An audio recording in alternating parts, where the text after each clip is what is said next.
आप सभी को हमारी जय श्री कल्कि भगवान की। आप सभी का बहुत बहुत स्वागत है हमारे चैनल युवा कल्कि कीर्तन मंडल में। नवरात्रों की आप सभी को ढेरों शुभकामनाएं। दोस्तों, आज हम आपको महिषासुर मर्दिनी माँ दुर्गा की एक दिव्य कथा सुनाने जा रहे हैं। इस कथा को आज के समय में समझने की आवश्यकता बढ़ती चली जा रही है, क्योंकि स्त्रियों को, महिलाओं को अपनी माँ, बहन, बेटी ना समझकर उनको कुदृष्टि से देखने वालों की संख्या दिनों दिन बढ़ती चली जा रही है। बलात्कार के इतने किस्से सामने आते हैं अखबारों में कि देखकर दिल दहल जाता है। आज समस्त विश्व की जीवात्मा भगवान विष्णु, गौमों, विप्रो और हमारे सनातन धर्म की द्रोही बन गई हैं। आज हर जगह हमारे सनातन धर्म का मजाक उड़ाया जा रहा है और आज गौओं की इतनी दुर्दशा है कि गौ हत्या दिनों दिन बहुत ही ज़्यादा बढ़ती चली जा रही है। तो दोस्तों, चलिए आपको महिषासुर मर्दिनी माँ दुर्गा की उस कथा की ओर लेकर चलते हैं और साथ ही साथ इस बारे में भी विचार करते हैं कि माँ दुर्गा ने जैसे महिषासुर का वध किया था, क्या आज भी उसी प्रकार ऐसी किसी शक्ति की आवश्यकता है जो आज पूरे भूमि का भार उतार सके, पापियों का संहार कर सके और धर्म की पुनः स्थापना कर सके। तो दोस्तों, चलिए माँ दुर्गा की तरफ आपको हम लेकर चलते हैं। सब्सक्राइब कीजिए हमारे चैनल को और दबाइए इस बेल आइकन को, जिससे कि आप हमारी कोई भी वीडियो मिस ना कर सके। पौराणिक कथाओं के अनुसार महिषासुर एक असुर था। महिषासुर इच्छानुसार जब चाहे भैंसे और जब चाहे मनुष्य का रूप धारण कर सकता था। महिषासुर ने घोर तपस्या की और ब्रह्मदेव ने उसे वरदान दिया था कि कोई भी देवता या दानव उस पर विजय प्राप्त नहीं कर सकता। महिषासुर पृथ्वी पर उत्पात मचाने लगा। उसने स्वर्ग पर अचानक आक्रमण कर इंद्र को परास्त कर स्वर्ग पर कब्जा कर लिया। देवगण परेशान होकर त्रिमूर्ति ब्रह्मा, विष्णु और महेश के पास सहायता के लिए पहुंचे। देवताओं की दुर्दशा देखकर विष्णु जी क्रोधित हो उठे और उनके शरीर से एक तेज पुंज निकला। इसके साथ ही शिव जी, ब्रह्मा जी और वहां उपस्थित सभी देवताओं से तेज निकलना शुरू हो गया।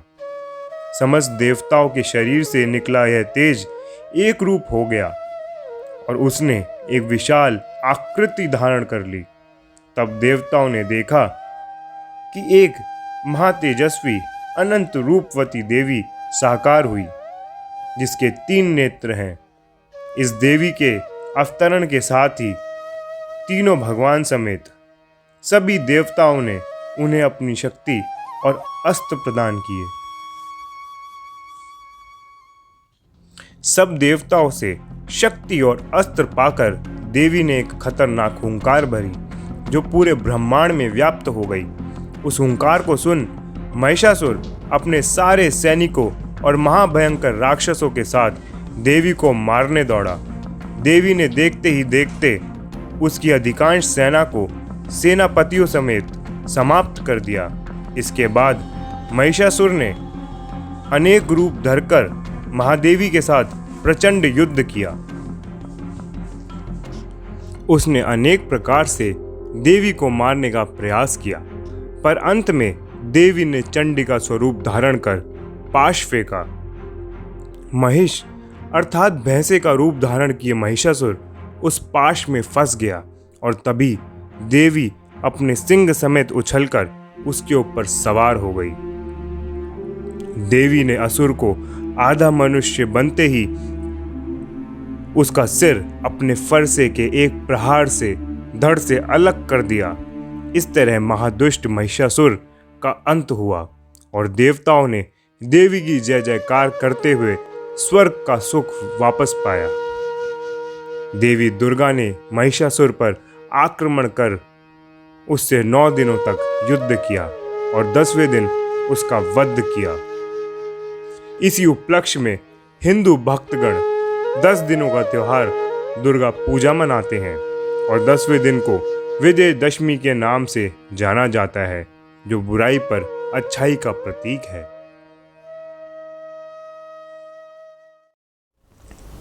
दोस्तों, आज पृथ्वी पर इतना पाप बढ़ गया है कि ऐसा देखकर लगता है कि जैसे माँ दुर्गा ने महिषासुर का वध किया था, आज भी उसी प्रकार से एक शक्ति की अत्यंत आवश्यकता है जो पापियों का संहार करके धर्म की स्थापना कर सके।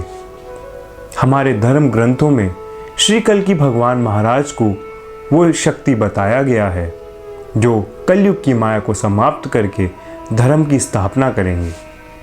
आज इतना पाप हो गया है धरती पर कि ऐसा देखकर लगता है कि 4,32,000 वर्ष तक कल्कि भगवान ये पाप होता हुआ नहीं देखेंगे और 5,000 वर्ष में ही कल्कि भगवान प्रकट हो जाएंगे और अधर्मियों का संहार करके धर्म की स्थापना कर देंगे। तो हमारे मन में एक प्रश्न उठता है कि कल्कि भगवान महाराज किस प्रकार प्रकट होंगे।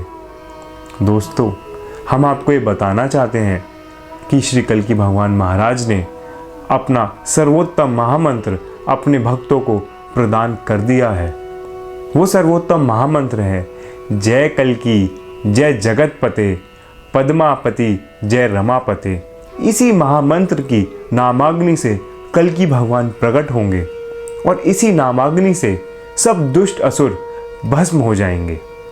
जिस प्रकार देवताओं ने अपनी तपस्या के द्वारा तेज अर्जित किया और उस तेज के द्वारा उन्होंने माँ दुर्गा को प्रकट कर लिया, उसी प्रकार हम हिंदुओं का, सनातन धर्म के प्रेमियों का, भक्तों का ये कर्तव्य बनता है कि हम श्री कल्कि महामंत्र जय कल्कि जय जगतपते पद्मापति जय रमापते की रगड़ लगाएं, उसका जाप करें और उसका फल समर्पण हम श्री कल्कि भगवान को करें और उनकी सत्युग सहित प्राकट्य के इस कार्य में हम लोग सहायक बन सके। जिन लोगों को हमारी कहीं किसी भी बात पर संदेह है, वो इस महामंत्र का खुद जाप करके देखें। हमें यकीन है उनको मार्गदर्शन अवश्य मिलेगा। और जो लोग नवरात्रों में माँ दुर्गा की विशेष कृपा प्राप्त करना चाहते हैं, वो स्वामी रामकृष्ण परमहंस जी का चित्र अपने पूजा के आले में अवश्य लगाएं, क्योंकि स्वामी रामकृष्ण परमहंस जी ने काली काली जप कर माँ काली को जागृत कर लिया था। और अगर हाँ, आप लोग हमसे जुड़ना चाहते हैं तो डिस्क्रिप्शन में गूगल फॉर्म का लिंक है, आप उसको अवश्य भरें और हमसे जुड़ें, जिससे कि आप लोग कल्कि भगवान के बारे में और गहराई से जान सकें और हम और आप कल्कि भगवान को मिलजुल कर प्रकट कर सकें। और आपको हमारी ये वीडियो कैसी लगी, आप कमेंट बॉक्स में जाकर ज़रूर बताएं कि आपको ये हमारी वीडियो कैसी लगी और आप हमारी इस बात के बारे में क्या राय रखते हैं। और आखिरी में एक और बात, अगर आपको हमारी ये वीडियो पसंद आई हो तो आप अपने किसी 2 सनातन धर्म के प्रेमियों से इस वीडियो को अवश्य शेयर करें। धन्यवाद। जय श्री कल्कि भगवान की।